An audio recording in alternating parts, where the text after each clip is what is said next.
কওমি অঙ্গনের আলেম ভাইরা, আমি জানি আপনারা আমার কথা শুনছেন, কারণ আলাউদ্দিন জিহাদি যে এলাকা যায় কোনো কওমি আলেম ঘুমায় না।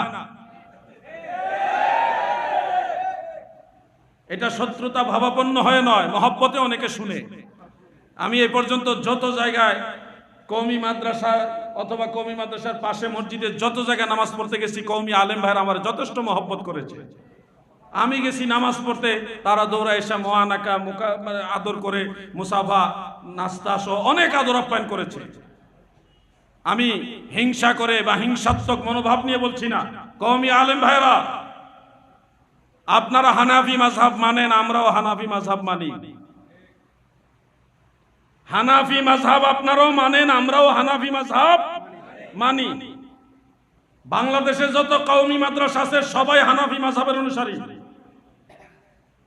আপনাদেরকে বলছি, হানাফি মাযহাবের 3টা কিতাবের নাম বলি, যে কোনো একটা ঘরে থাকলে খুলেন আজকে। 1 নম্বরে ফতোয়ায়ে শামি, ফতোয়ায়ে শামি। 2 নম্বরে দুররুল মুখতার। 3 নম্বরে হাসিয়াতুত তাহতাবি আলা মারাকিল ফালাহ। 3টা কিতাবের নাম বললাম, যে কোনো একটা থাকলে খুলেন আজকে। দেখেন, মাজার ভেঙে দিতে চাচ্ছেন যারা, আপনারা মনোযোগ দিয়ে দেখেন। সাধারণ মুসলমানদের কবর পাকা করা জায়েজ নাই, কিন্তু 3 শ্রেণীর মানুষের কবর পাকা করা জায়েজ। হানাফি মাযহাবের ফতোয়া এটা। সাধারণ মানুষের কবর পাকা করা জায়েজ নাই, তবে 3 শ্রেণীর মানুষের কবর পাকা করা জায়েজ। 3 শ্রেণী কারা? 1 নম্বর হলো হক্কানি রব্বানি মুত্তাকি আলেম যারা, তাদের কবর পাকা করা জায়েজ। 2 নম্বরে যারা শেখ, মাশায়েখ, পীর, বুজুর্গ, আল্লাহর ওলি, তাদের কবর পাকা করা জায়েজ। 3 নম্বরে যারা সাইয়্যিদ আওলাদে রাসূল, নবীর বংশধর, তাদের কবর পাকা করা জায়েজ, জায়েজ, জায়েজ। আলাউদ্দিন জিহাদি গায়ের জোরে কথা বলে না, কিতাব খোলো। ইযা কানাতিল মাইয়িতু, যখন মৃত ব্যক্তি হবে, কি হবে? সাদাত, সৈয়দ হবে, আওলাদে রাসূল হবে, ওয়াল উলামা, আলেম হবে, ওয়াল মাশায়েখ, এবং মাশায়েখ হবে, তাদের কবর পাকা মাকরুহ নয়, নাজায়েজ নয়। ওয়া হুয়াল মুখতার, এটা হানাফি মাযহাবে গ্রহণযোগ্য ফতোয়া। হানাফি মাযহাব অনুযায়ী আল্লাহর ওলিদের কবর পাকা করা জায়েজ। বলবেন হানাফি মাযহাব বললেই হবে না, কোরআন হাদিসে কি বলছে? কোরআন হাদিস গবেষণা করেই হানাফি মাযহাবের ইমামরা রায় দিয়েছে। আপনি এক হাদিস পড়েছেন কবর পাকা করবে না, কিন্তু আপনি আরো হাদিস জানেন না। রাসূল করিম সাল্লাল্লাহু আলাইহি ওয়াসাল্লাম স্বীয় পুত্র হযরতে ইব্রাহিম রাদিয়াল্লাহু আনহুর কবর শরীফকে ময়দানের কাকর দিয়ে উঁচু করেছেন, তৎকালীন সিস্টেমে পাকা করেছেন। হযরতে সাদ ইবনে আবি ওয়াক্কাস রাদিয়াল্লাহু আনহু তিনি বলেছেন, ইজআলু আলা কবরি লাবানুল কাসিফ, লাবানুল কাসিফ, তোমরা আমার কবরের উপরে কাঁচা ইট স্থাপন করো, মানে ইট দিয়ে আমার কবর পাকা করবে, এটা আদেশ দিয়ে গেছেন। সাহাবাই কারাম কবর পাকা করার, মাজার পাকা করার আদেশ দিয়েছেন। অনেকগুলো হাদিস আছে এই ব্যাপারে।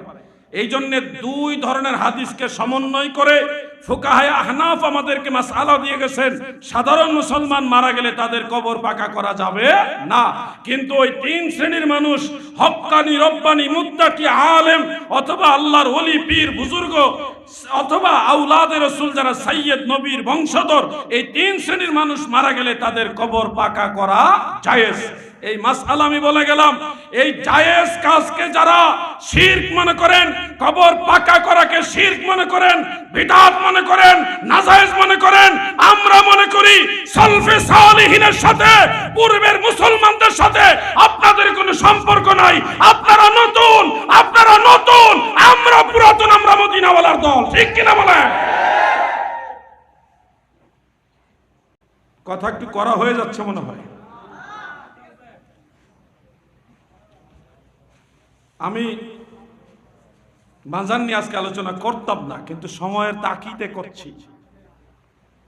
সময়ের তাকিতে কথাগুলি বলছি। আমি আবারও বলছি, আপনারা কি মাজার জিয়ারত করেন না মাজার পূজা করেন? হ্যাঁ, আমরা মাজারে সেজদা দেওয়ার পক্ষে নই। আমাদের দেশে কিছু বিপদগামী লোক আছে যারা মাজারে গিয়ে ধুপ্পুর করে সেজদা মারে। এরা যদিও বাইরে বাইরে সুন্নি দাবি করে, ভিতরে আবার শিয়াদেরও দালালি করে। এরা অরিজিনাল সুন্নি না। আমার কথা ক্লিয়ার কাট। কে খুশি হবেন কে বেজার হবেন আমি জানি না। যতদিন বেঁচে আছি আমি মদিনাওয়ালার পক্ষে কথা বলবো ইনশাআল্লাহ। মাজারে সেজদা দেওয়া যাবে না,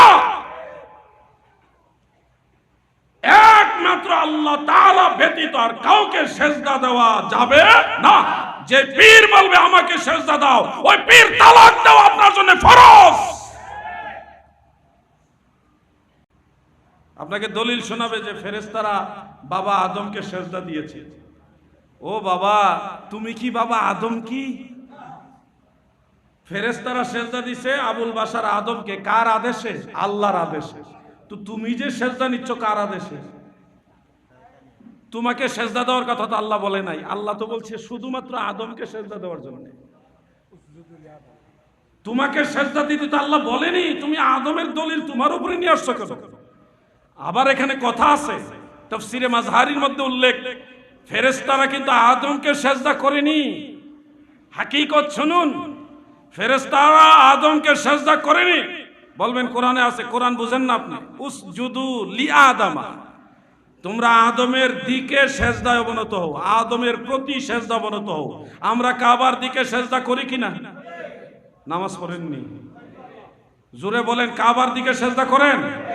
সেজদা কি কাবা ঘরকে করেন? কাকে করেন? আল্লাহকে। দিক কাবার, সেজদা আল্লাহর। কথা বুঝতেছেন? তাফসীরে মাজহারির মধ্যে উল্লেখ, আল্লাহ তাআলা ফেরেশতাদের কিবলা বানাইছিলেন বাবা আদমকে। ফেরেশতাদের কিবলা হলো বাবা আদম, আর আমার নবী হলো কুল কায়নাতের কিবলা। সুবহানাল্লাহ বলেন। নূরে মুজাসসাম লাখো সালাম, তোমার প্রেমে পড়ি মোরা মিলাদে কিয়াম। তোমার নূরে সৃজন হলো দুনিয়া তামাম। তুমি হলে কাবার কাবা, তুমি হলে কাবার কাবা, নবী আকরাম।